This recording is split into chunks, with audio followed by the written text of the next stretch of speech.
ब्रह्मा का पिता है, कौन विष्णु की मां, शंकर का दादा कौन है, हमको दे बता। ये जानने के लिए कृपया सुनिए जगद्गुरु तत्वदर्शी संत रामपाल जी महाराज के अमृत वचन, सर्व पवित्र धर्मों के पवित्र शास्त्रों के आधार पर। तब परमात्मा ने कहा कि देखो, इसको तो तू तोड़ नहीं सकता, तेरी में हिम्मत है तो तोड़ दे। फिर कहने लगा, जी मुझे कोई विकल्प बताओ, मेरी इज्जत रह जाए। कहने लगे, जाके उसकी द्वारका को डुबो ले, वो खाली पत्थर खाली पड़ा है, और यहां आसपास भी नहीं आ जाना, 1 मील दूर भाग जाए यहां से, तेरी खैर नहीं। अगर फिर भी तो दोबारा इधर आ गया था। आज प्रमाण है, जगन्नाथ के मंदिर को दास देख कर आया था, सिर्फ कुछ भक्तों को साथ लेकर ये देखने के लिए कि वास्तविकता है क्या।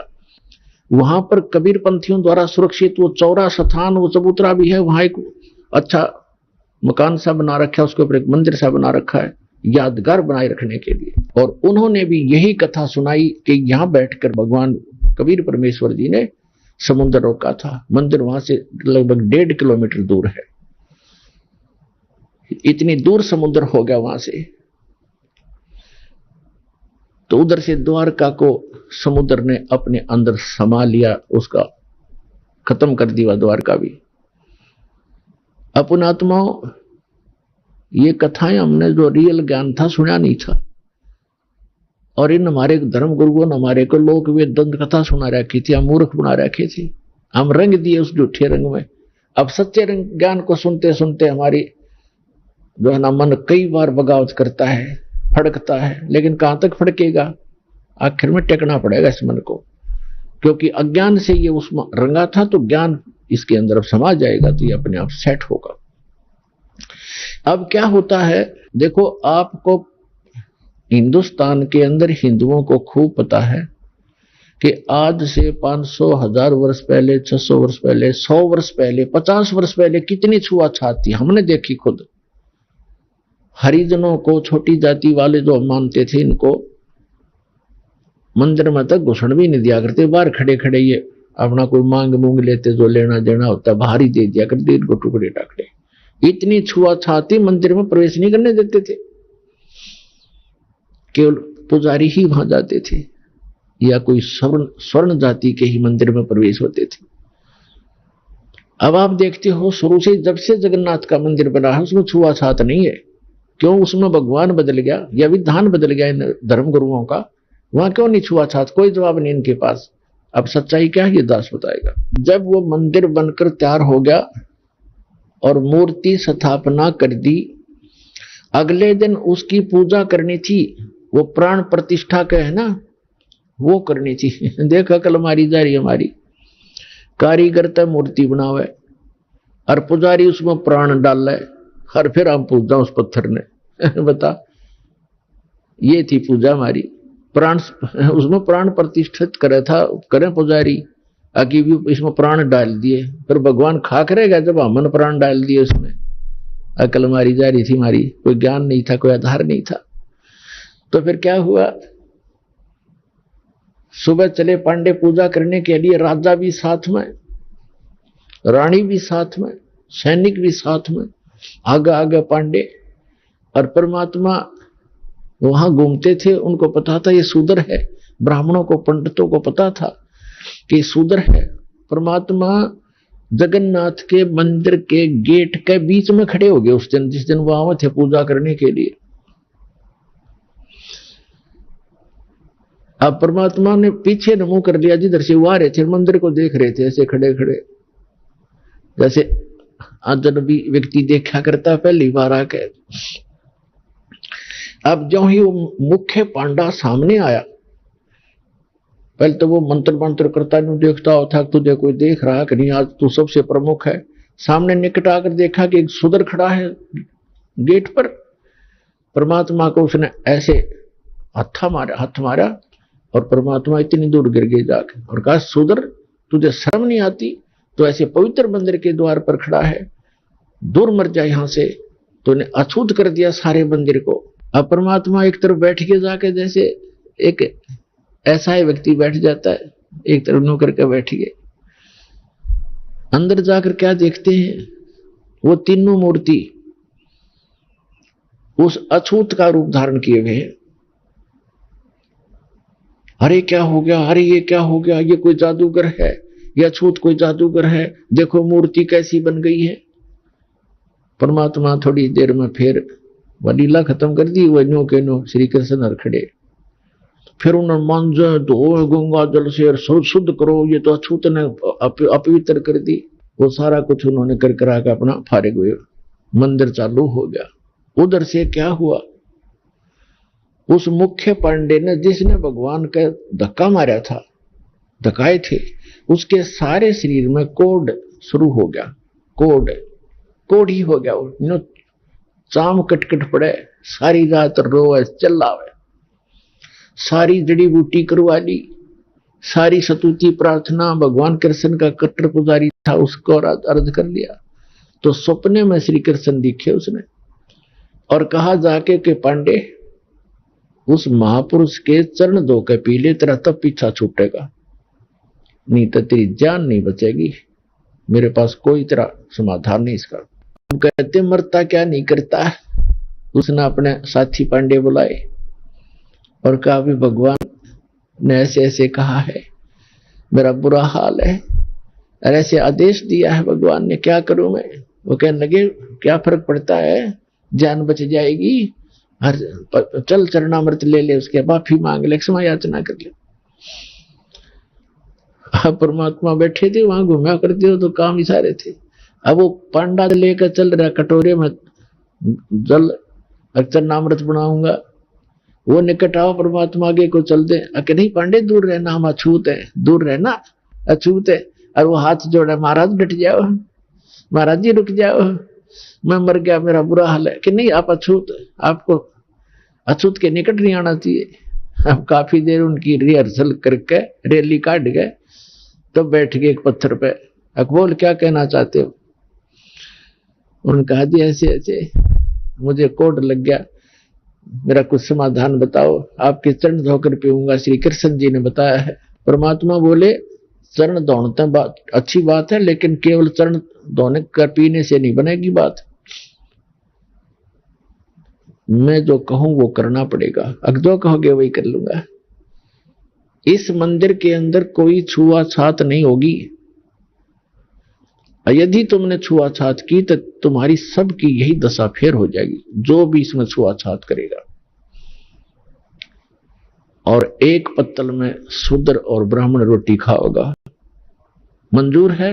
अकदी मंजूर है कि ठीक है, ले जा चरणामृत।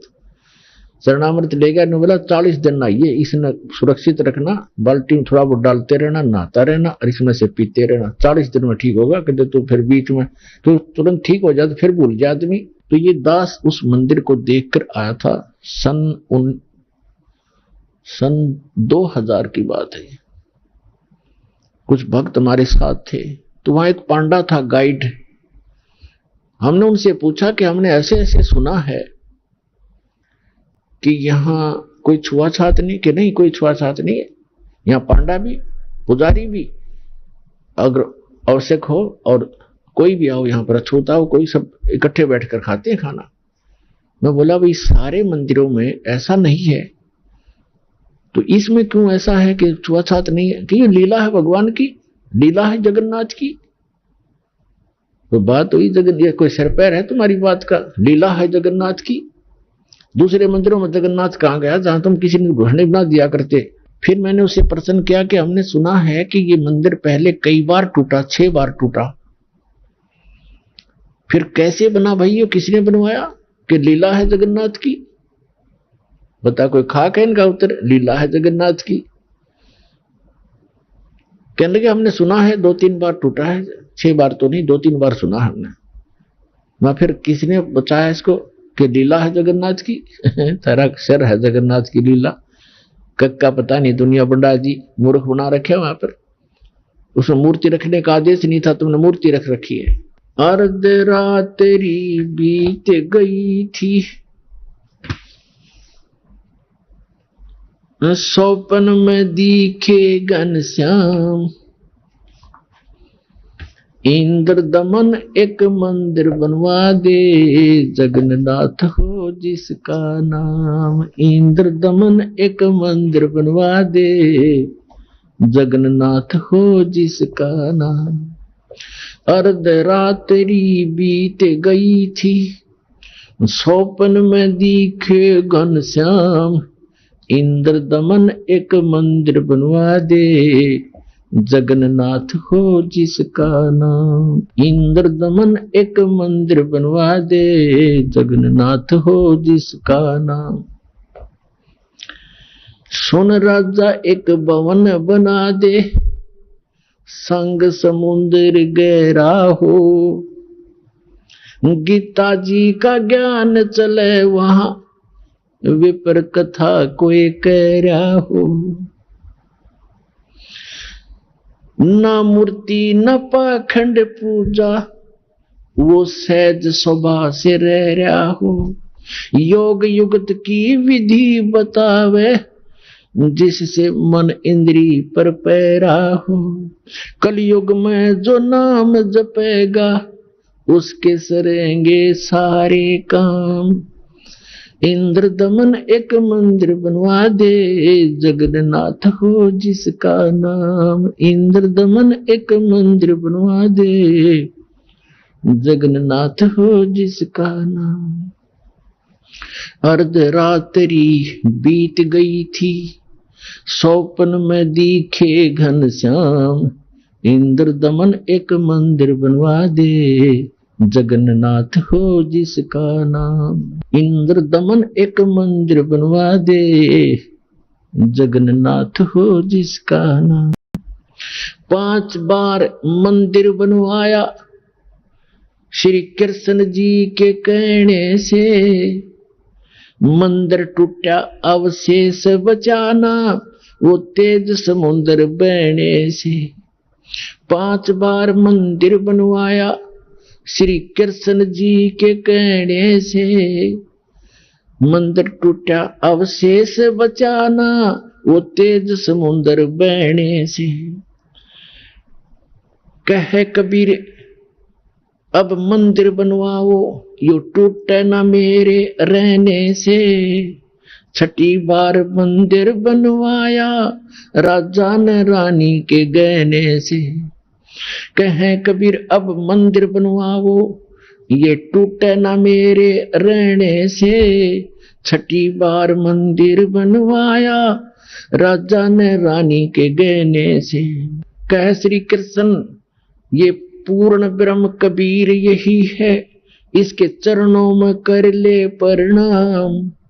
इंद्र दमन एक मंदिर बनवा दे, जगन्नाथ हो जिसका नाम। इंद्र दमन एक मंदिर बनवा दे, जगन्नाथ हो जिसका नाम। अर्धरात्रि बीत गई थी, स्वप्न में दिखे घनश्याम। इंद्र दमन एक मंदिर बनवा दे, जगन्नाथ हो जिसका नाम। कहे कबीर एक चबूतरा बनवाओ, जहां राम नाम लो लाऊंगा। जिस पर बैठ मैं संग समुद्र को रोकूं, और मंदिर को बचाऊंगा। कहे कबीर एक चौरा बनवा दे, जहां बैठ राम नाम लो लाऊंगा। जिस पर बैठ समुद्र को रोकूं, और मंदिर को बचाऊंगा। अब कहे समुद्र उठो भगवान, मैं मंदिर तोड़ने जाऊंगा। राम रूप में इसने मुझे सताया, वो बदला लेना चाहूंगा। कहे समुद्र उठो भगवान, मैं मंदिर तोड़ने जाऊंगा। राम रूप में इसने मुझे सताया, वो बदला लेना चाहूंगा। अग्निबाण से इसने रास्ता मांगा, और कहा था मुझको नीच गुलाम। इंद्र दमन एक मंदिर बनवा दे, जगन्नाथ हो जिसका नाम। इंद्र दमन एक मंदिर बनवा दे, जगन्नाथ हो जिसका नाम। अर्धरात्रि बीत गई थी, स्वप्न में दिखे घनश्याम, इंद्र दमन एक मंदिर बनवा दे, जगन्नाथ हो जिसका नाम। इंद्र दमन एक मंदिर बनवा दे, जगन्नाथ हो जिसका नाम। श्री कृष्ण जी की पूरी द्वारका, परमात्मा ने कहा समुद्र से, श्री कृष्ण जी की पूरी द्वारका, उस पर जाकर लाओ घात। इधर समुद्र बहर जो आ गया तो ठीक नहीं रहेगी बात। कृष्ण जी की पूरी द्वारका, उस पर जाकर लाओ घात। और सुनो समुद्र जब इधर फिर आ गया, ठीक नहीं रहेगी बात। 1 मील वो सागर हट गया, जोड़ करके दोनों हाथ, और पूरी द्वारका डबो ली थी, वो श्री कृष्ण जी की बिगाड़ी जात। 1 मील समुद्र हट गया, जोड़ करके दोनों हाथ, और पूरी द्वारका डबो ली फिर श्री कृष्ण जी की बिगाड़ी जात। पर्वत की जो रुक्या समुद्र, पर्वत की जो रुक्या समुद्र, ऐसे जगन्नाथ का बन गया धाम। इंद्र दमन एक मंदिर बनवा दे, जगन्नाथ हो जिसका नाम। इंद्र दमन एक मंदिर बनवा दे, जगन्नाथ हो जिसका नाम। अर्धरात्रि बीत गई थी, स्वप्न में दिखे घनश्याम। इंद्र दमन एक मंदिर बनवा दे, जगन्नाथ हो जिसका नाम। इंद्र दमन एक मंदिर बनवा दे, जगन्नाथ हो जिसका नाम।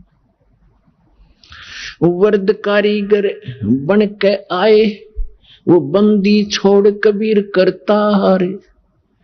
हाथ पैर प्रतिमा के रह गए, धक्के ते दिए खोल कवाड़। वर्द कारीगर बनकर आए, बंदी छोड़ कबीर करतार। हाथ पैर प्रतिमा के रह गए, वो धक्के ते दिए खोल कवाड़। अछूत रूप में साहेब आए, खड़े हुए थे बीच द्वार। पांडे जी ने धक्का मारा, कह करके न नीच गुलाम। अछूत रूप में साहेब आए, खड़े हुए थे बीच द्वार। पांडे जी ने धक्का मारा, कह करके न नीच गंवार। कोड लग्या वो पांडा रोवे, कोड लग्या वो पांडा रोवे, और काया का गल गया सब शाम। इंद्र दमन एक मंदिर बनवा दे, जगन्नाथ हो जिसका नाम।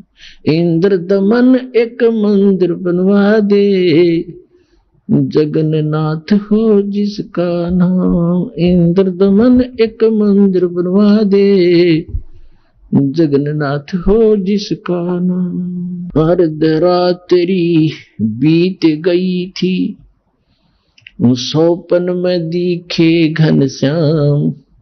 इंद्र दमन एक मंदिर बनवा दे, जगन्नाथ हो जिसका नाम। इंद्र दमन एक मंदिर बनवा दे, जगन्नाथ हो जिसका नाम। चरण धो पांडे ने पिए, चरण धोकर पांडे ने पिए, ज्यों की तो फिर होगी खाल। और कहे कबीर सुनो सब पांडा, यहाँ पर छुआ छात की न चाल चाल। चरण धोकर पांडे ने पिए, ज्यों की तो फिर होगी खाल। कहे कबीर सुनो सब पांडा, यहाँ छुआ छात की न चाल चाल। जय कोई छुआ छात करेगा, उसका भी होगा यही हाल। एक पत्तल में दोनों जिम्मे, वहां पंडा गुलाम रामपाल। जय कोई छुआ छात करेगा, उसका भी होगा यही हाल। एक पत्तल में दोनों जिम्मे, पंडा गुलाम रामपाल। इसमें कौन सा भगवान बदल गया, ओ हे कृष्ण ओ हे राम। इंद्र दमन एक मंदिर बनवा दे, जगन्नाथ हो जिसका नाम। इंद्र दमन एक मंदिर बनवा दे, जगन्नाथ हो जिसका नाम। अपना आत्माओं, आज तक हमारे को यथार्थ ज्ञान सुनने को मिला ही नहीं, लेकिन आत्मा भगवान के लिए उसी दिन से तड़प रही है जिस दिन से ये उससे बिछुड़ कर आई है। और आज परमात्मा ने उस ज्ञान को ऐसा निखारा है, ऐसा उभारा है कि अब इस कलयुग में ये कोई भी इसको उलझा नहीं सकेगा, मिटा नहीं सकेगा। और जिनको भगवान की भक्ति करनी होगी वो भक्त पार बहुत आसानी से हो जाएंगे, क्योंकि अभी तक हमें दिशा ठीक मिली नहीं थी। सभी मानते हैं, सभी संसार के जितने भी धर्म हैं सब मानते हैं परमात्मा एक है, लेकिन हमारे वर्तमान के धर्मगुरु हमारे धर्म ग्रंथों से ही परिचित नहीं है, और जिस कारण से हम अपना जीवन नाश कर रहे और भक्ति ना करके हम अपने मानव जीवन को व्यर्थ कर जाते हैं। फिर भूत पितर और ना जाने कैसे कैसे कष्ट उठाते हैं। तो पुण्यात्माओं, मनुष्य जीवन केवल परमात्मा पाने के लिए मिला है,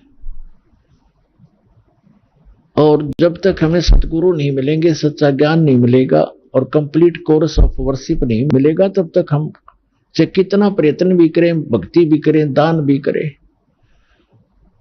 और चाहे अन्य कोई भी तीर्थ भी करते रहे, उससे कोई लाभ नहीं होगा। अपने आत्मा परमात्मा की लीला, परमात्मा की महिमा में लिखा हुआ है। परमात्मा लीला भी ऐसे ही करते हैं और हमारे सदग्रंथ भी उसको सेकंड करते हैं, उसका प्रमाणित करते हैं, समर्थन करते हैं। क्योंकि हम जितने भी धार्मिक जो धर्म बने हुए हैं और जितने धार्मिक व्यक्ति हैं, प्रत्येक अपने अपने सदग्रंथों को सही सत्य मानते हैं। हिंदू धर्म के अनुयायी अपने पुराणों को, अपने वेदों को, अपनी श्रीमद् भगवद गीता को, इनको सबको कति सत्य मानते हैं और बिल्कुल सत्य हैं, लेकिन हमें ज्ञान उसके विपरीत प्राप्त है। ऐसे ही पवित्र मुसलमान धर्म के धर्मगुरु अपनी कुरान शरीफ को अद्वितीय बुक मानते हैं, अल्लाह का कलाम, भगवान का वर्ड, भगवान की वाणी मानते हैं, लेकिन वो उससे परिचित नहीं है। और इसी प्रकार पवित्र ईसाई धर्म के जितने भी व्यक्ति हैं, अपने पवित्र बाइबल 3 पवित्र बुकों का संग्रह है, जिसमें एक है तौरेत, दूसरी जंबूर और तीसरी इंजिल। इन तीनों को इकट्ठा जल्द करके इसको बाइबल कहा गया है। और इसमें प्रथम ही यानी उस तौरेत के अंदर उत्पत्ति ग्रंथ है, उसके अंदर पहले अध्याय में लिखा है कि परमात्मा ने मनुष्य सब सृष्टि और रचना करके पृथ्वी बना के जल जंतु सब बना करके उसके बाद मनुष्य कहा कि मैं अपने जैसा बनाऊंगा। और ऐसे परमात्मा ने मनुष्य को अपने जैसा उत्पन्न कर दिया, नर और नारी करके उसकी सृष्टि की। और किसी भी उसने पूछ लो, आप ईसाई धर्म के श्रद्धालु को पूछ कर देखो कि what is form of God, वो कहेगा गॉड इज फॉर्मलेस। भगवान कैसा है? भगवान निराकार है। और फिर उस पवित्र बाइबल क्या बता रहा है? अब ऐसे पवित्र सिख धर्म के अनुयायियों ने पूछ कर देखो कि वो परमात्मा निराकार है। और वो खुद कहते हैं, नानक साहिब जी धानक रूप रहा करतार, फाई सूरत मुलुक की वेश, ए ठगवाड़ा ठगी देश, खरासियाना बहुता बारी, धानक रूप रहा करता। और उसमें यहां तक वर्णन है, उसके काले आंख हैं, उसका लंबा नाक है, ठुमक ठुमक कर चलता है, सफेद कपड़े पहनता है, सारे लिखे हैं उसके अंदर, गुरु ग्रंथ साहिब के अंदर 1257 पृष्ठ पर। और 721 पन्ना पर लिखा है कि एक अर्ज गुप्तम पेश दोदर कौन करतार हक्का कबीर करीम टू बे ए परवरदिगार। और 24 नंबर पृष्ठ पर लिखा है गुरु ग्रंथ साहिब ने कि फाई सूरत मुलुक की वेश, ए ठगवाड़ा ठगी देश, खरासियाना बहुता भारी, धानक रूप रहा करतार। और सभी ऐसे हिंदुओं से पूछकर देखिएगा, पवित्र हिंदू धर्म के अनुयायियों को, और कहेंगे वो तो निराकार है भगवान। और श्री विष्णु जी की मूर्ति घर पे, और भगवान कैसा है? दिखा अपने समाधि में, अको तो निराकार है, दिखता थोड़ा ही प्रकाश दिखता है। तो हमारे सबका ये खिचड़ी ज्ञान था। हमारे सदग्रंथ सही बता रहे हैं कि परमात्मा साकार है, नर आकार है। और ऐसे ही मुसलमान धर्म के नहीं से पूछो, परमात्मा निराकार है और फिर क्यों सातवें आसमान पर बैठा है? निराकार का खाक बैठेगा जब निराकार है, वो बॉडीलेस है, उसका कोई शरीर नहीं है, और फिर ऊपर बैठा सातवें आसमान पे, है कोई सिर पैर किसी का? तो पुण्यात्मा सौभाग्य आप सबका कि आपको ऐसा अनमोल जड़ी मिल गई है, ऐसा अनमोल ज्ञान मिल गया। अपना कल्याण कराओ, पीछा छुटवाओ। बोलो सतगुरुदेव की जय हो।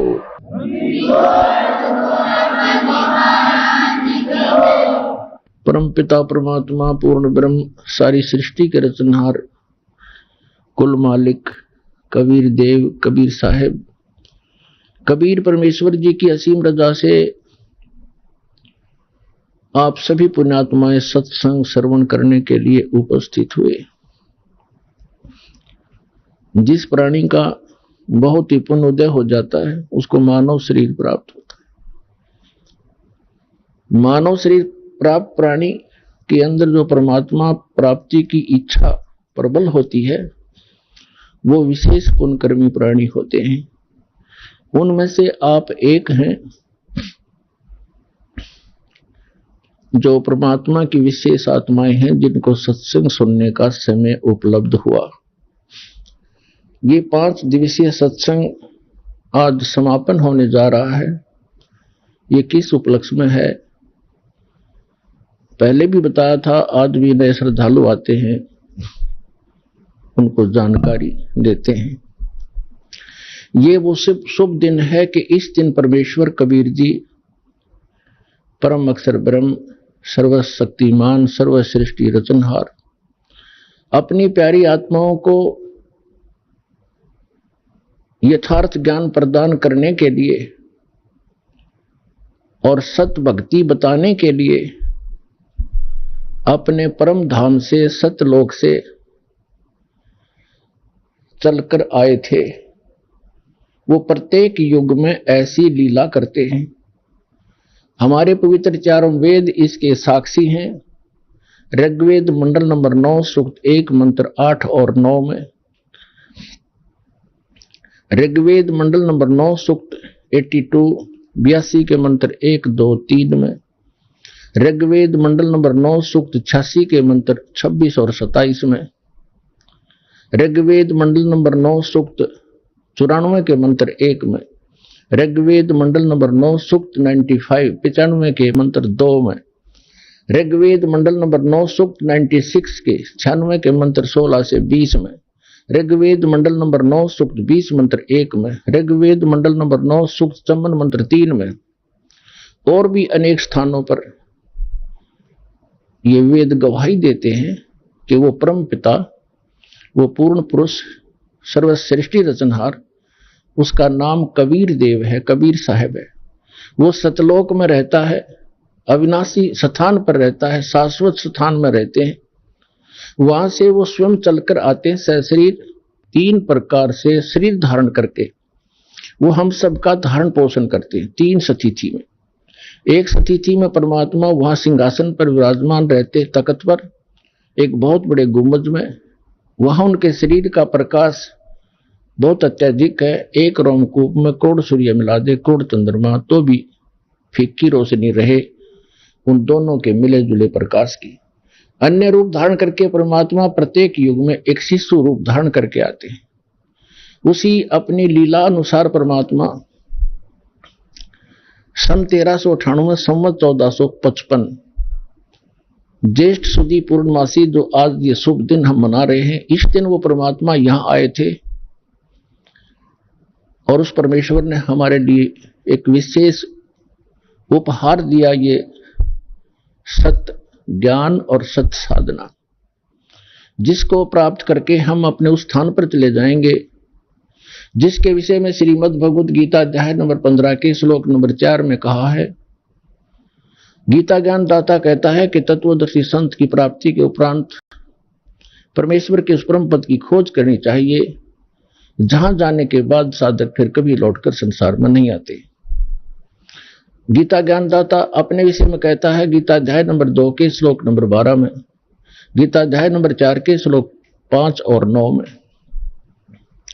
गीता अध्याय नंबर 10 के श्लोक नंबर 2 में कि अर्जुन तेरे और मेरे बहुत जन्म हो चुके हैं, आगे भी होते रहेंगे, ना तू अविनाशी है ना मैं अविनाशी हूं। इसलिए उसने कहा 18वें अध्याय के 62वें श्लोक में कि अर्जुन तू सर्वभाव से उस परम अक्षर ब्रह्म की, उस परमेश्वर की शरण में जा जो गीता ज्ञानदाता से अन्य है। उसकी कृपा से तू परम शांति को और सनातन परम धाम को प्राप्त होगा, जहां जाने के बाद फिर कभी लौटकर संसार में जन्म मरण के चक्कर में नहीं आते। तो वो परमात्मा वो ज्ञान बताने के लिए स्वयं आए थे, सतलोक से चलकर आए थे, एक शिशु रूप धारण करके भारत की पवित्र धरती, पवित्र शहर काशी के अंदर एक लहर तारा तालाब शहर से लगभग 4 किलोमीटर की दूरी पर था, आज भी विद्यमान है वो। उसमें विकसित कमल के फूल के ऊपर आकर एक शिशु रूप धारण करके परमात्मा विराजमान हुए थे। एक नीरू नीमा नाम के जुलाहा थे, उनके इसी जन्म की थोड़ी सी हिस्ट्री सुनाते हैं। वो पहले ब्राह्मण थे, गौरी शंकर और सरस्वती उनका नाम था। वो दोनों भगवान शिव के परम भक्त थे, बहुत निस्वार्थ भाव से कथा किया करते थे, किसी भी जनता को भ्रमित नहीं करते थे। जो भी दीक्षिणा उनको प्राप्त होती थी उससे अपना निर्वाह करते थे, और शेष बचे धन को, दीक्षा से प्राप्त शेष बचे धन को भंडारा कर दिया करते थे, संग्रह संचय नहीं करते थे। इस बात से मुसलमान बहुत अक्षुब्ध हुए। उनको ये भी मालूम था कि अन्य ब्राह्मण जो हैं गुरु, वो गौरी शंकर से ज्यादा ईर्षा रखते हैं, क्योंकि उनका बोलबाला उनसे अधिक हो गया था, क्योंकि वो निस्वार्थ कथाएं किया करते थे। अन्य केवल गुमराह किया करते थे, जंतर मंतर करके दुनिया को भटका भरमा के अपनी रोजी रोटी किया करते थे। मुसलमानों को इस बात की चिंता हुई कि गौरी शंकर हिंदू धर्म का प्रचार घना कर रहा है और इसको मुसलमान बनाया जाए। उनको यह भी मालूम था कि अन्य धर्मगुरु जो ब्राह्मण हैं वो इससे ईर्षा रखते हैं, इसका साथ नहीं देंगे, जिस कारण से उनको उसी जन्म में बाई फोर्स मुसलमान बना दिया था। पहले निर्वाह चलता था दीक्षा से, लेकिन फिर वो दीक्षा बंद होगी, वो मुसलमान बना दिए गए। उनका नाम रख दिया नीरू और नीमा। नूर अली नाम रख दिया गौरी शंकर का, और सरस्वती का नाम रख दिया नियामत। उसको अब भ्रंश करके जैसे कहने लग जाते हैं, नीरू और नीमा कहने लगे। अब उनके सामने दो समस्याएं खड़ी हुई, एक तो निर्वाह की, दूसरी गंगा स्नान मुसलमान नहीं कर सकते थे उस पंचगंगा घाट पर, जिस कारण से गौरी शंकर सरस्वती ने अपने निर्वाह के लिए, तो नीरू और नीमा ने अपने निर्वाह के लिए जुलाहे का कार्य शुरू कर दिया। उसमें कोई पैसा नहीं लगता था, 3-4 डंडे गाड़ लिए जाते हैं, खड्डी बना ली जाती है, उसमें वो परमात्मा के जो मुंह बोले माता पिता हुए वो अपना निर्वाह करने लगे। अब उनके सामने दूसरी समस्या ये थी कि वो गंगा में स्नान नहीं कर सकते थे, और प्रतिदिन स्नान करके अपनी नित्य क्रिया करना उनका एक स्वभाव बन गया था। भले ही वो मुसलमान बन गए थे, भले ही नमाज भी करने लग गए थे, लेकिन भगवान शंकर की श्रद्धा उनके हृदय से गई नहीं थी। अब वो प्रतिदिन स्नान करने के लिए लहर तारा नामक तालाब पर जाया करते थे। ब्रह्म मुहूर्त में प्रतिदिन स्नान करके आते थे। और लहर तारा तालाब कैसे बना था? वर्षा के दिनों में दरिया गंगा बहुत फुल भर के चलती है, कई बार ओवरफ्लो भी कर जाती है, और लहरों के द्वारा गौ घाट के ऊपर से लहरों से पानी उछल उछल कर एक गड्ढे में चला जाया करता था, और वो एक बहुत बड़े सरोवर का रूप बना लेता है। उसके अंदर कमल के फूल विकसित हो जाते हैं, और गंगा का जल निर्मल रहता है, वो खराब होता नहीं। तो नीरू नीमा प्रतिदिन स्नान करने जाया करते थे। ज्येष्ठ सुदी पूर्णमासी, आज ये जो शुभ दिन है, इस दिन वो परमात्मा सतलोक से चलकर आए और उसी लहर तारा तालाब में कमल के फूल पर एक शिशु रूप धारण करके विराजमान हुए। उनके प्रत्यक्ष दृष्टा महर्षि स्वामी रामानंद एक ब्राह्मण थे, बहुत बड़े विद्वान माने जाते थे उस समय काशी के अंदर। वेदों, गीता और पुराणों के मर्मज्ञ ज्ञाता कहलाते थे। उन्होंने 1400 ऋषि बना रखे थे, प्रचारक चेले बना रखे थे ब्राह्मण। और स्वामी रामानंद जी ब्राह्मण के अतिरिक्त अन्य किसी को दीक्षा नहीं देते थे, शिष्य नहीं बनाते थे। उनमें से जो ब्राह्मण ऋषि थे 1400, उनमें से एक थे अष्टानंद नाम के, अष्टानंद ऋषि। वो भी प्रतिदिन स्नान करने के लिए उस लहर तारा तालाब पर जाया करते थे। वहां आसपास बहुत बड़ा घना जंगल था। सुबह सुबह शांत वातावरण में कुछ देर वहां बैठकर अपने गुरुदेव द्वारा बताई साधना को किया करते थे। उस दिन वो वहां पहुंचे हुए थे, अष्टानंद जी वहां बैठे हुए थे। आकाश से एक प्रकाश का गोला सा आया। अष्टानंद जी ने देखा कि ये आसमान से इतना तेज प्रकाश कैसे आ रहा है। कुछ ही अक्षर के अंदर वो गोला बहुत निकट आ गया और स्वामी अष्टानंद जी, ऋषि अष्टानंद जी की आंखें उस तेज को सहन नहीं कर सकी, आंखें बंद हो गई। जैसे हम कभी कभी सूर्य की तरफ देख लेते हैं तो हमारी आंखें ज्यादा समय तक नहीं देख पाती, तुरंत बंद हो जाती है, हमने साइड में करनी पड़ती है, नीचे को करनी पड़ती है। और जब हम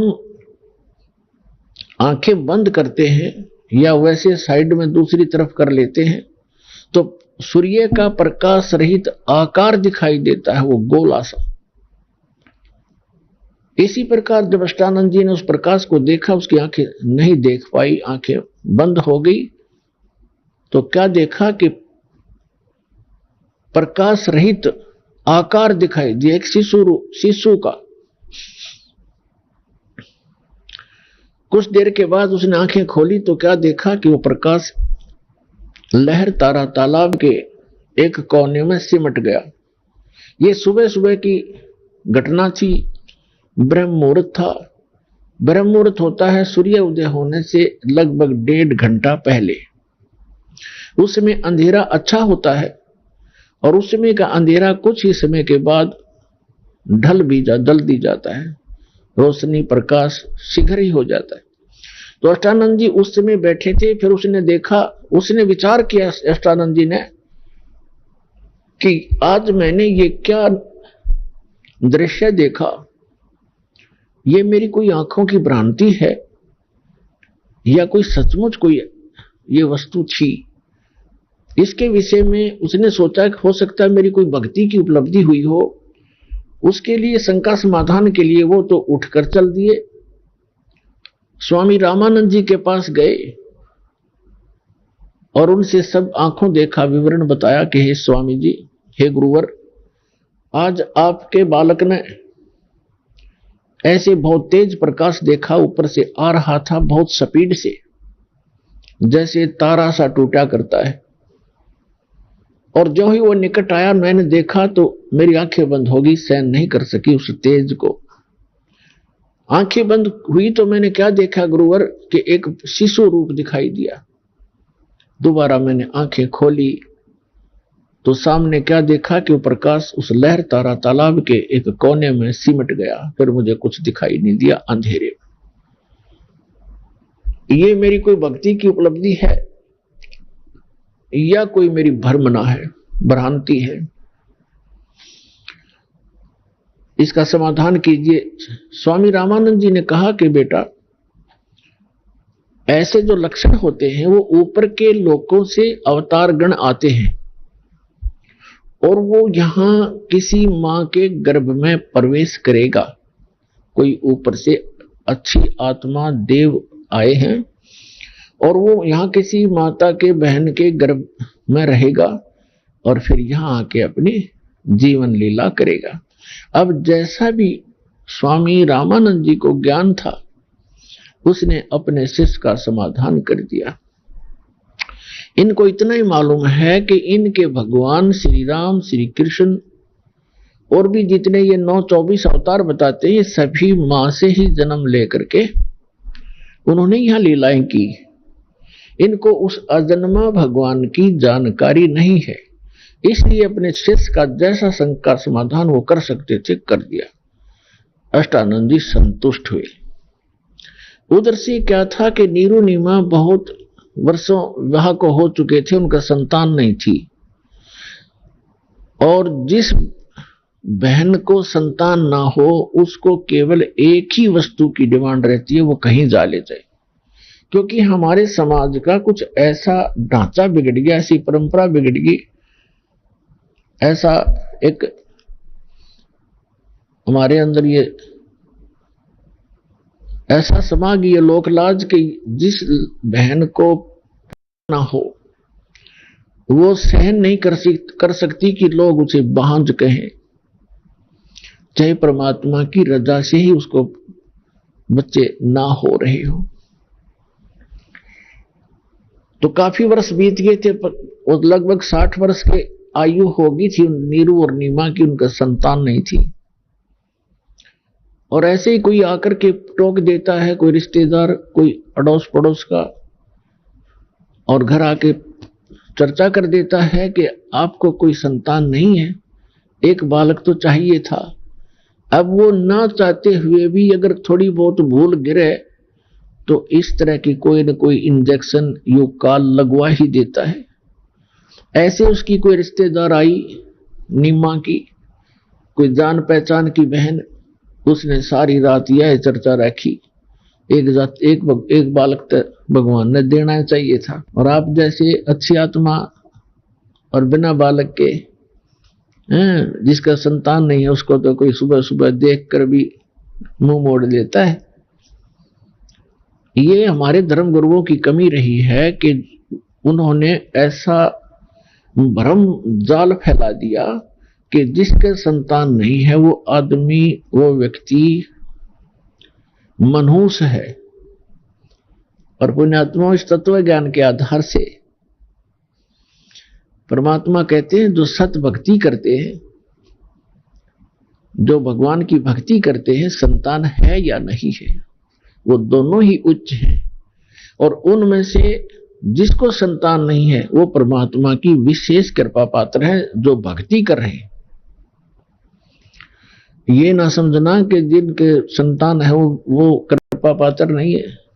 कृपा पात्र तो वो भी है क्योंकि भगवान ने शरण में ले लिए है, लेकिन उनके लिए इसलिए कहा जा रहा है कि उनका कोई किसी से संस्कार उलझा नहीं है, और काल की एक ऐसी आदत है, ये उलझुआड़ियां चाहता है, चाहे किसी भी प्रकार उसको फंसाना पड़े उसकी चेष्टा रहती है।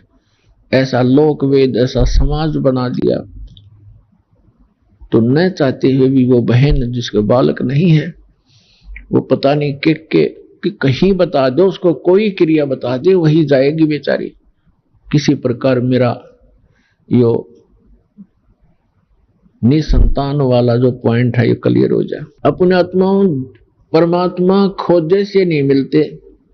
ऋषियों ने हजारों वर्ष तपस्याएं कर ली, वो मालिक नहीं मिला, और वो परमात्मा नीरू और नीमा को आकर मिल गए। क्या उनको संतान नहीं दे सकते थे? वो कितनी प्यारी आत्मा होंगी उनकी, जिनको बगैर प्रयत्न के सीधे आके मिल गए और उनके घर रहे, पुत्र की तरह उनको सुख दिया। लेकिन वो पुत्र भी दे सकते थे, वो ना भाग्य में हो तो भी दे सकते थे, लेकिन वो विशेष कृपा पात्र थे। परमात्मा अपने जीव को ये संसारिक जो सुख है, यहाँ की जो सुविधाएं हैं जिनको हम उत्तम मान रहे हैं, ये भक्ति मार्ग में उत्तम नहीं है, बाधक है। तो ऐसा कोई अनजान ही कर सकता है जो अपने निजी बच्चे को और जानबूझ के कीचड़ में गिरे, वो तो कीचड़ से निकाल कर धोया मांजा करे, और दोबारा कीचड़ में कोई डाल सकता है? तो परमात्मा उन आत्माओं, आप तो मांगते हो यहाँ के सुख, यहाँ की संपत्ति, संतान, ये मिला आपको, और परमात्मा को आपका पहाड़ जैसा दुख दिखाई देता है। यदि आप जी अब मोक्ष प्राप्त नहीं कर सके, ना जाने कितने जन्मों में ये कष्ट आपको फिर सामने खड़े दिखाई देंगे। यदि इन संसारिक कार कोठियों में, घोड़ा बग्गियों में सुख होता तो परमात्मा एक झोंपड़ी में नहीं रहते, एक झोंपड़ी में नहीं रहते और कपड़ा बुनकर एक सिंपल मैन की, एक बिल्कुल निर्धन व्यक्ति की भूमिका नहीं करते। वो हमें ये दिखाना चाहते थे कि यदि आपको ये ज्ञान हो जाए कि ये काल का लोक है, यहां जन्म मृत्यु का दीर्घ रोग आपको लगा हुआ है और जितनी बार भी जन्मोगे आपको ये संकट फिर प्रत्येक बार झेलने पड़ेंगे जो आज जीवन में झेल रहे हो। इसका अंत नहीं, और एक ऐसा सुखमय स्थान है जहां जाने के बाद आपकी जन्म मृत्यु कभी नहीं होगी और वहां आपका मनुष्य शरीर होगा, आपके बच्चे होंगे, आपकी पत्नी होगी, आपका संतान होगा, एज इट इज होगा, आपका परिवार होगा, वो कभी मृत्यु को प्राप्त नहीं होगा। और यहां आप सारा जीवन इन्हीं की सुरक्षा में लगे रहते हैं और पता नहीं कब बिजली गिर जाए। आप पढ़ रहे हो समाचार पत्रों में, देख रहे हो मीडिया, इस इलेक्ट्रॉनिक टीवी चैनलों पर केदारनाथ नाम के एक धार्मिक स्थान के ऊपर बहुत भयंकर फ्लड आ गया। लगभग 20,000 वहां श्रद्धालु और आसपास के क्षेत्र के लोग मारे गए। बताओ, अब वो बेचारे अपने परिवार के लिए ही बैठे थे, मेरा बच्चा ऐसे हो जाए, मेरी बेटी ये बन जा, पुत्र अच्छा नौकर लग जा, नौकरी लग जा, ऐसे हो जा, धन बन जा। खाक बन गया यहाँ पर, उनकी लाशों भी नहीं मिल लिए, दब गए टनों मिट्टी के ढेर में, खोजत भी ना पाओ है। तो परमात्मा ये दिखाना चाहते हैं, आप जिस लोक में रह रहे हो और जो वस्तुएं आप डिमांड कर रहे हो, ये मांगने की कोई ना, ये तो मैं आप ही दे दूंगा जो तुम्हें आवश्यकता पड़ेगी। और हम केवल एक उद्देश्य लेकर आते हैं, ये हो जाए, वो हो जाए, वो हो जाए, ये तो हो जाएंगे लेकिन वो काम रह जाएगा जिसके लिए आप यहाँ आए हो। फिर इनका क्या करोगे? क्या मांगो कुछ स्थिर ना रहा ही, देख नैन चला जग जाई। 1 लाख पूत 1.25 लाख नाती, उस रावण का जो दीवान बाती। आप क्या मांगोगे भगवान से? एक पुत्र मांग लोगे, थोड़ी बहुत संपत्ति मांग लोगे, धन मांग लोगे, कोई कोठी मांग लोगे, कार मांग लोगे, ठीक है। अगर आप मोक्ष नहीं चाहते हो तो ये भी दे देंगे आपको। फिर क्या करोगे? रावण के 1 लाख पुत्र थे और सद्भक्ति ना करने से सर्वनाश को प्राप्त हुए। अंत में उनके कोई दीपक जलाने वाला शेष नहीं रहा। सर्व सोने की लंका थी वह रावण से रणधीरम, एक पलक में राज विराजी जमके पड़े जंजीरम। तो परमात्मा उनको संतान भी दे सकते थे पर नहीं दिया। कीचड़ में नहीं डाल सकते अपने माता पिता अपने बच्चों को, कीचड़ से निकाला करते हैं। तो वो कोई बहन उस नीमा को रात्रि के दिन सामने आई, चली गई, 2 इंजेक्शन ला के, एक पुत्र से चाहिए था। भगवान ने यह क्या करी, तेरा संसार में साझा हो जाता है, लोग देखते नहीं कहे वो आ गया मनुष्य। तो वह सारी रात करवट बदलती रही बहन नीमा, और सुबह उठ कर उसके पति ने कहा कि चल स्नान करने चलते हैं, समय हो गया, उठकर चल पड़ी। रास्ते में, क्योंकि बेशक उन्होंने मुसलमान धर्म स्वीकार कर लिया था लेकिन भगवान शिव को भुला नहीं पा रहे थे। रास्ते में अकेले आ रहे थे, नीमा फूट फूट कर रो रही थी कि हे भगवान शंकर, हे देव, हे महादेव, मुझ दासी को भी एक खिलौना दे देते, मेरा भी संसार में मुंह ऊपर को करके जीने का साधन बन जाता। अब मेरा जीना दुभर हो गया मालिक, आप क्या नहीं कर सकते? हमारी भूल को माफ करो, हम तो मूर्ख हैं, तुच्छ हैं, गलती बनी होगी भगवान।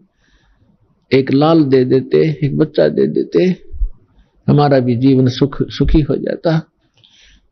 रोने लगी बुरी तरह, क्योंकि उस इंजेक्शन ताजे ताजे लगा रखे थे, वह लगा की थी सामने कोई बावड़ी सी। तो नीरू कहने लगा कि देखो नीमा, यदि हमारी किस्मत में होते तो भगवान दे ही देते। आउनुहोस् अब हामी ती श्रद्धालुको अनुभव सुन्नेछौँ जसले जगतगुरु तत्त्वदर्शी सन्त रामपालजी महाराजबाट दीक्षा प्राप्त गरिसकेका छन् तथा उहाँले बताउनु भएको भक्ति मार्गमा अघि बढिरहेका छन्। नमस्कार दिदी। नमस्कार। के नाम होला हजुरको? मेरो कविता कार्की। कहाँबाट आउनुभयो? म थानकोट, काठमाडौँ, नेपाल। सन्त रामपालजी महाराजजीसँग मन्त्र दीक्षा कहिले लिनुभयो हजुरले? सन् 2013। सन्त रामपालजी महाराजजीसँग नाम दीक्षा लिनुभन्दा अगाडि कसको भक्ति साधना गर्नुहुन्थ्यो? अब त्यही हो, ब्रह्मा विष्णु महेश होइन, लक्ष्मी दुर्गा शिवजीलाई चाहिँ अलिक मान्थेँ। अब शिवजी चाहिँ अलिक मन पर्थ्यो अनि धेरै साधना गर्थेँ। अब गर्दा गर्दै पछि अब ल माता बन्नुपर्छ भनेर पनि माता पनि बनियो।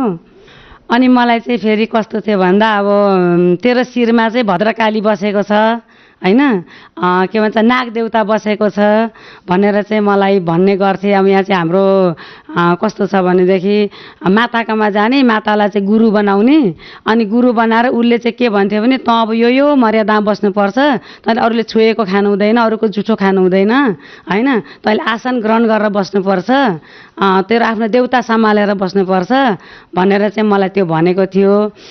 त्यही साल सन्त रामपालजी महाराजको पनि थाहा पाएँ। त्यही साल मलाई गुरुले पनि कुसको चकटी चाहिँ बनाएर ल त अब यही चकटीमा बसेर आँखा चिम्मा गरेर तैँले चाहिँ एकदम आफ्नो ध्यान लगाउनु पर्छ है भन्ने गरेको थियो होइन। अनि मलाई चाहिँ एकदम घरिघरि त्यो शरीरमा कम्प दिने जस्तो होइन, एकदम त्यो अब के भन्ने अब एकदम गाह्रो जस्तो, क्रोध पनि ल्याउने होइन, त्यस्तोहरू हुन्थ्यो।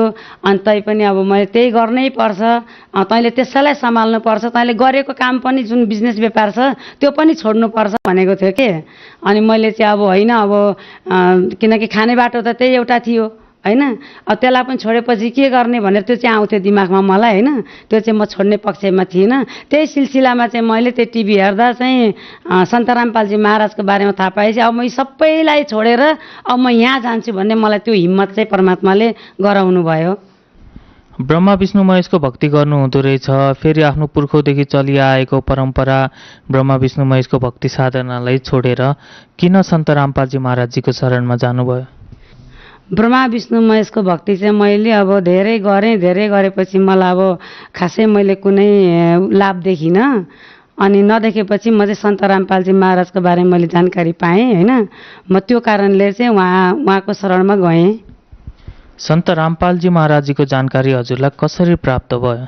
मलाई चाहिँ उहाँको जानकारी यो भक्ति दर्शनमा त्यतिखेर उहाँको राति 9 बजी आउँथ्यो सत्सङ्ग। अनि यसो हेर्दै जाँदा मैले उहाँको बारेमा सुने, अलिअलि उहाँको सत्सङ्ग पनि सुने। अनि तल त्यो पट्टीमा नम्बरहरू पनि आउँथ्यो, त्यो नम्बर नोट गरेँ। नोट गरेर मैले भोलिपल्ट 4 दिनपछि मैले ज्ञानगङ्गा पुस्तकको खोजी गरेँ होइन। खोजी गरेपछि मैले एकजना भगत मार्फतबाट नै ज्ञानगङ्गा पुस्तक पाएँ। अनि त्यो ल्याएर अध्ययन गरेको दिनबाट नै मैले देवी देवताको जुन एउटा घरभित्र बनाएको एउटा मन्दिर थियो त्यो मन्दिरलाई मैले बन्द गरेर त्यहाँ मैले अगरबत्ती पनि बालेन, कुनै दियो पनि बालिनँ, शङ्ख घण्टा पनि बजाइनँ। त्यही किताब मात्रै पढेको 1 हप्ता जति भएको थियो। अनि मेरो खुट्टा घुँडा दुख्थ्यो, घुँडा दुख्न ठिक भयो। अनि मैले जहाँबाट मैले पुस्तक ल्याएको थिएँ त्यहीँ नै मैले कल गरेँ। अनि कल गरिसकेपछि उहाँले भन्नुभयो अब तपाईँलाई त्यति लाभ होइन, धेरै लाभहरू हुन्छन् होइन, तपाईँ चाहिँ अब नाम दीक्षा लिएर आफ्नो भक्ति सुरु गरिहाल्नुहोस्, भक्ति सुरु गरेपछि यस्ता लाभ त तपाईँलाई सेकेन्डमा मिल्छन् भनेर चाहिँ उहाँले मलाई भन्नुभयो। त्यसो भनेपछि मैले ल मेरो लागि टिकट गरिदिनुहोस्, म पनि बरवाला जान्छु भनेर मैले, हामी 4 जना फ्यामिली थियौँ, 4 जनाको टिकट चाहिँ मैले उहाँ भगतजीलाई गर्न लगाएँ। त्यसपछि म बरवाला गएर तुरुन्तै नै ब्यागस्याग विचार नुहाइधुवाइ गरेर नाम दीक्षा लिइहालेँ। हजुरले भन्नुभयो कि हजुरले परम्परागत ब्रह्मा विष्णु महेशको भक्ति धेरै नै गर्नुभयो तर कुनै पनि फाइदा भएन हजुरलाई। के हजुरले ब्रह्मा विष्णु महेशको भक्तिमा कुनै कमी त छोड्नु भएको थिएन? खासै त्यस्तो कमी छोडे जस्तो चाहिँ लाग्दैन थियो होइन। अब जे चाहिएर पूजा गर्नुपर्छ भने त्यही सामग्रीहरू जुटाएर पनि गर्थेँ। अब गाईको दुध चढाउनु पर्छ भन्थे त्यो पनि खोजी ल्याउँथेँ। अब दुबो चढाउनु पर्छ भन्थे दुबो पनि ल्याउँथेँ। अब त्यो नागको त्यो चाँदीको बनाएर त्यो शिवलिङ्ग बनाएर त्यो त्रिकुटी भन्छ होइन, त्यो दुध झर्ने त्यो पनि बनाएर मैले राख्ने गरेको थिएँ होइन। जस मलाई कसो गर्दा चाहिँ हुन्छ भनेर मैले उहाँहरूलाई खुसी पार्नको लागि धेरै चाहिँ मैले पनि प्रयास गरेँ। तर त्यति गर्दा पनि मैले खासै लाभ भेटिनँ। घरमा जहिले तनाव, जहिले टेन्सन होइन, जहिले आर्थिकको घरि के को भएपछि तैपनि म अझै डटेरै गर्दै थिएँ। त्यही सिलसिला मैले सन्त रामपालजी महाराजलाई पाएँ। त्यसपछि मैले उहाँहरूको पूजै बन्द गरिदिएँ। सन्त रामपालजी महाराजजीको शरणमा जानुभएपछि हजुरलाई के फाइदा भयो त? ल मलाई अब उहाँको शरणमा गएपछि भएका लाभ चाहिँ अब पहिलो लाभ चाहिँ मेरो के भन्छ पाइल्स थियो होइन। पाइल्स चाहिँ मेरो निको भयो। मैले यहाँ कति अब उपचारहरू गर्थेँ, आयुर्वेदिक औषधिहरू पनि खान्थेँ। घरमा पनि यो नखा त्यो नखा, यो खायो भने तँलाई झन् हुन्छ भन्थे। तैपनि मलाई एकचोटि बल्झेपछि 2-3 महिनासम्म मलाई एकदम समस्या हुन्थ्यो के, उठ्न बस्न हिँड्न चल्न एकदमै गाह्रो होइन, एकदमै समस्या हुन्थ्यो। लाग्थ्यो कि अब यही कारणले हो भने चाहिँ म सायद निकै रोगी नै हुन्छु कि जस्तो पनि लाग्थ्यो। मैले चाहिँ सन्त रामपालजी महाराजजीको नाम दीक्षा लिएपछि लगभग 7-8 वर्ष पुरानो पाइल्स पनि उहाँको आशीर्वादले ठिक भयो। अरू लाभ मेरो अब आर्थिक लाभ चाहिँ मलाई धेरै गर्नुभएको छ परमात्माले, सन्त रामपालजी महाराजले होइन। अब जब म एउटा डेरामा बस्थेँ, अब काठमाडौँको न्यु रोड भन्ने ठाउँमा अब डेरामा बस्दा मेरो एउटा सानो पेसा थियो। अब त्यो उहाँसँग जोडिन सन्त रामपालजी महाराजजीसँग जोडिन जाँदाखेरि नै मेरो एउटा सानो पेसा थियो। त्यही पेसाबाट जे होस् बढाउँदै गएर अब छोराहरूले पनि कमाउने बनाइदिनु भयो होइन। सबै थोक भइसकेपछि परमात्माले मलाई धन लाभ गराउन सुरु गर्नुभयो। त्यसपछि मैले जग्गा पनि किनेँ काठमाडौँमा होइन। त्यसपछि मैले फेरि अहिले घर पनि बनाएँ। परमात्माले अब दया गर्नुभयो होइन सन्त रामपालजी महाराजले। अनि अहिले जस छोराहरूको पनि राम्रै अब आम्दानी छ। जस अहिले परमात्माले दिने जति पनि सुख शान्ति होइन, शारीरिक आर्थिक धेरै राम्रो चाहिँ मलाई भएको छ सन्त रामपालजी महाराजको शरणमा गएपछि। त्योभन्दा अगाडिको जीवन चाहिँ मेरो दारिद्र्य नै थियो। अरू कुनै लाभ भयो कि हजुरलाई? अरू त अब त्यस्ता लाभ त अब धेरै छन्। उहाँले दिएका लाभ त अब यहाँ कति छन् होइन। अब मलाई जे होस् मुख्य लाभहरू चाहिँ यी हुन् होइन।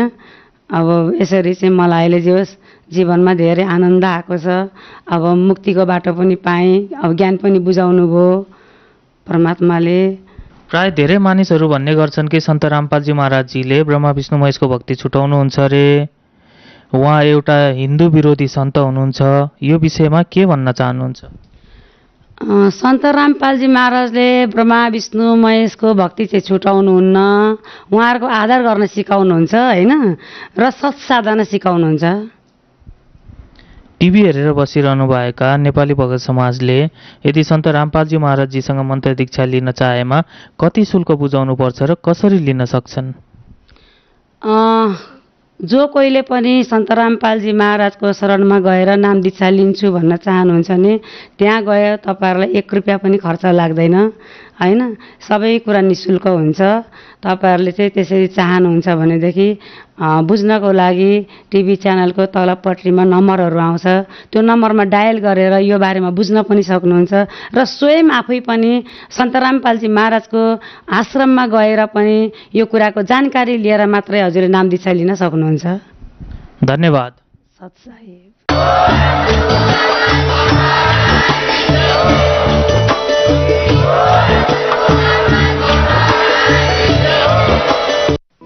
आप सुन रहे थे जगत गुरु तत्वदर्शी संत रामपाल जी महाराज के मंगल प्रवचन। अधिक जानकारी के लिए संपर्क करें।